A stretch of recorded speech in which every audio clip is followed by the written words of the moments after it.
Halo saya Seekers, kembali berjumpa bersama saya Denny Darko. Tidak ada yang namanya misteri, yang ada adalah tanda-tanda yang kita semua coba untuk mengerti. Akhir-akhir ini sepertinya kalian semua lebih menyukai kalau ramalan saya disertakan lukisan pasir tentang bagaimana pembahasan elemen per elemen dari apa yang ada di kartu itu. Dan berbicara tentang elemen, ini adalah elemen yang paling orang itu nantikan dari sepertinya si Incas atau Princess Syahrini ini tadi. Elemen dimana masa lalunya mulai datang lagi. Nah, ada seseorang yang bernama Lawrence. Ini bapak-bapak yang usianya mungkin sudah di atas 50 tahun. Dan dia ini adalah ayah angkat dari Syahrini. Karena di tulisannya itu setiap kali menulis ayah angkat selalu ada tanda petik. Ya saya nggak tahu apakah mungkin pernah berbisnis bareng, investor atau apa. Karena ya ayah angkat ini memiliki makna yang banyak sekali di sini. Nah, apa sebenarnya yang terjadi? Dan kira-kira mengapa ini semua terjadi? Tapi yang paling penting, saya tidak ingin mengetahui masa lalu. Karena masa lalu itu bukan ranah saya. Kita akan bicarakan tentang dengan semua kasus ini. Kira-kira apa yang akan terjadi dengan sang princess ini nanti. Dan saya akan tarikan satu kartu yang akan melihat masa depannya setelah kejadian bersama dengan Pak Lawrence ini. Oke, untuk berita tentang Pak Lawrence ini silahkan cari di channel yang lainnya atau video yang lainnya, sudah cukup banyak. Saya tidak mau berkutat di situ, tetapi saya lebih pilih ingin menceritakan masa depan Syahrini setelah ini semua terjadi. Dan saya pikir kalian semua pun juga penasaran hal yang sama. Maka karena itu sebelum saya mulai, silahkan subscribe dan nyalakan tombol lonceng jika kalian menyukai, dan kalau suka ya harus like juga. Oke, saya akan mulai dari kartu ini. Dan ini adalah kartu yang saya ambilkan untuk sang princess di kemudian hari nanti. Ini adalah kartu The Seven of Swords. Dan untuk lebih jelasnya, saksikan lukisan pasir yang akan menjelaskan tentang elemen ramalan dari kartu Seven of Swords yang saya ambil ini.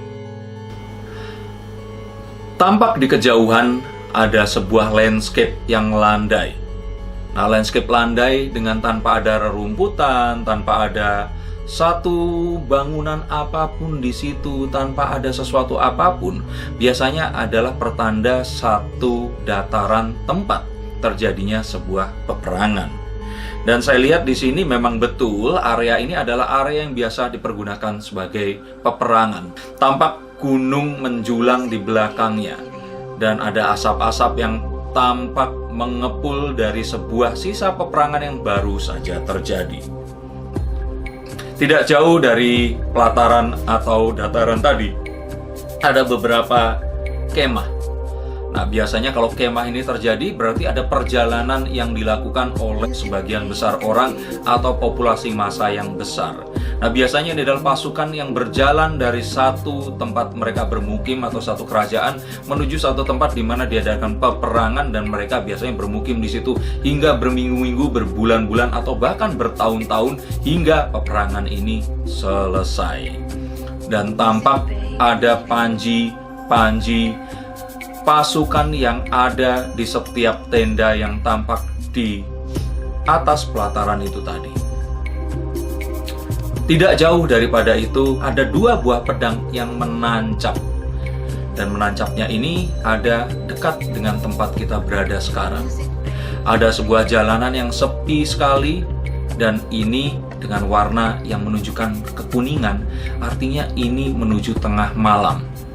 Ada seorang prajurit yang tampak memiliki sebuah insignia atau sebuah lambang yang sama dengan tenda-tenda yang ada di tempat tersebut. Prajurit ini tampak mengendap, kakinya tampak berjinjit, seakan-akan menghindari ketahuan oleh orang-orang di sekitarnya. Dia ini tampak tidak ingin diketahui gerakannya, dan dia tidak ingin dipergoki saat melakukan ini. Tampak ada 5 pedang yang lain dipegang, dipanggul, dipindahkan dari tempat yang sebagaimana mestinya keluar dari perkemahan itu tadi. Prajurit ini tampak tersenyum, seakan-akan ini adalah sebuah tujuan yang mulai hampir selesai. Dan dia tampak memindahkan itu semua, meninggalkan 2 tertancap, 5 dipanggul menuju keluar dari camp perkemahannya ini tadi. Dan dia tampak tersenyum sambil dia berjalan terus ke depan dan tidak ingin diketahui orang di sekitarnya. Dia berusaha untuk memindahkan ke tempat yang kita tidak tahu itu berada di mana. Jadi dari kartu The Seven of Swords ini tampak sebuah pelataran di mana peperangan terjadi, perkemahan tempat mereka tinggal, 2 pedang yang sedang menancap yang belum sempat diambil, dan ada 5 pedang yang lainnya yang sedang dipindahkan lokasinya, sepertinya dibawa menuju ke tempat musuh. Ada sesuatu yang disembunyikan, ada sesuatu yang ingin dipindahkan tanpa diketahui. Sebuah rahasia yang selama ini tersimpan mulai terkuak. Sebuah aib yang selama ini ditutupi ini mulai tampak. Bagaimanakah nasib sang prajurit ini? Apakah dia akan berhasil menyeberangi ini semua dan mencapai tempat tujuannya? Apakah 2 pedang yang tersisa bisa diambil? Kita akan nantikan bagaimana kelanjutannya. Nah, dari kartu yang saya dapatkan dan kalian semua sudah tonton tadi, ini sebenarnya menyisakan beberapa fakta yang cukup jelas. Karena biasanya untuk kartu seperti ini, ada hal seperti pengkhianatan, ada hal seperti sesuatu yang dibongkar, ada hal seperti sesuatu yang dipindahkan, rahasia yang coba untuk dibawa dan dikemukakan. Ini akan terjadi. Dan untuk lebih jelasnya, ada poin-poin berikut yang mungkin harus diperhatikan untuk kalian semua, terutama jika ternyata Sang Inces menonton ramalan ini. 1 adalah tentang masa lalu. Semua orang memiliki masa lalu. Dan masa lalu biasanya hanya ada 2. Masa lalu yang ingin kita kenang dan kita banggakan, dan yang kedua adalah masa lalu yang kita tidak pernah banggakan dan kita malu mengakuinya. Dan memang masa lalu itu menyertai setiap manusia, semua insan, tidak dipilih. Kita semua melalui jalan-jalan yang kita mungkin tidak bangga melaluinya.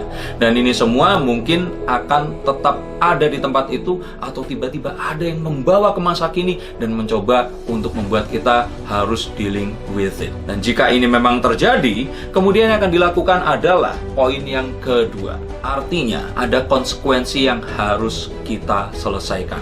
Ada satu pertanyaan yang harus kita jawab. Ada sebuah hutang yang harus kita bayar, dan ini akan datang kepada kita dalam waktu yang tidak disangka-sangka. Saat mungkin seperti sekarang kita sudah bahagia, saat semuanya seakan-akan sudah selesai dan sudah usai, tiba-tiba itu datang kembali menghampiri kita, meminta jawaban dari kita, seakan-akan tidak ada hari esok untuk kita bisa menjawabnya.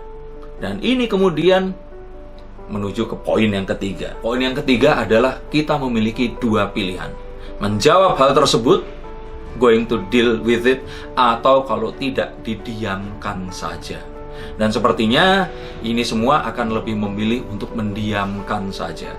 Sepertinya ini akan ditolak. Sepertinya ini tidak akan dijawab. Sepertinya akan dibiarkan. Sepertinya akan ya sudah, nggak akan mau diurus lagi.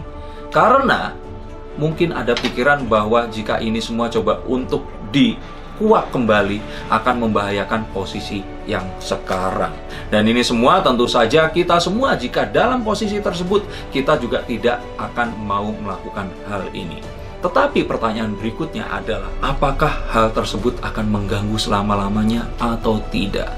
Dalam hal ini, jika memang ternyata Sang Inces ini tidak ingin menjawab pun sebenarnya tidak apa-apa, karena toh dia juga akhirnya sudah mendapatkan apapun yang dia inginkan, apapun yang dia impikan, apapun yang dulu dia bayangkan saat dia meniti karirnya dan ingin sukses, sebenarnya saat ini dia sudah dapatkan semua. Dan jika ternyata pun ini mau direlakan, ya dia tinggal diam saja, tidak usah mengatakan apa-apa. Itu adalah satu hal. Dan saya pikir ini juga yang harus ditempuh, dan sebaiknya ini yang harus kamu tempuh. Dan kalau kalian semua pun ingin menempuh seperti ini, silakan. Cuman ini semua tidak akan berjalan tanpa menyisakan poin terakhir. Poin yang kelima, yaitu konsekuensi yang berikutnya adalah, artinya hal-hal yang lain di masa lalu akan mulai datang satu demi satu, meminta pertanggungjawaban kita, mencoba menguak semua kembali, dan ini mungkin baru hanya permulaan saja. Nah, harapannya adalah kita semua akan selalu bisa menghadapi sesuatu yang pernah kita lakukan, suatu hal yang mungkin tidak pernah kita banggakan, tapi harus kita jawab. Tapi apapun itu, semoga ini semua adalah sesuatu yang masih bisa kita selesaikan. Tapi yang paling penting adalah syukuri sekarang apapun yang kita miliki, itu yang paling penting. Pertahankan apapun yang saat ini ada. Jika ternyata masa lalu dibiarkan untuk berlalu, pastikan memang itu menjadi sebuah masa lalu. Dan apapun yang kita kerjakan sekarang, tidak akan kita sesali di masa yang mendatang. Semoga ini menjadi sebuah introspeksi untuk kita semua, untuk kalian semua, saya, dan semuanya, agar kita selalu bisa memilih apapun yang kita memang inginkan. Saya Denny Darko, terima kasih, dan sampai jumpa.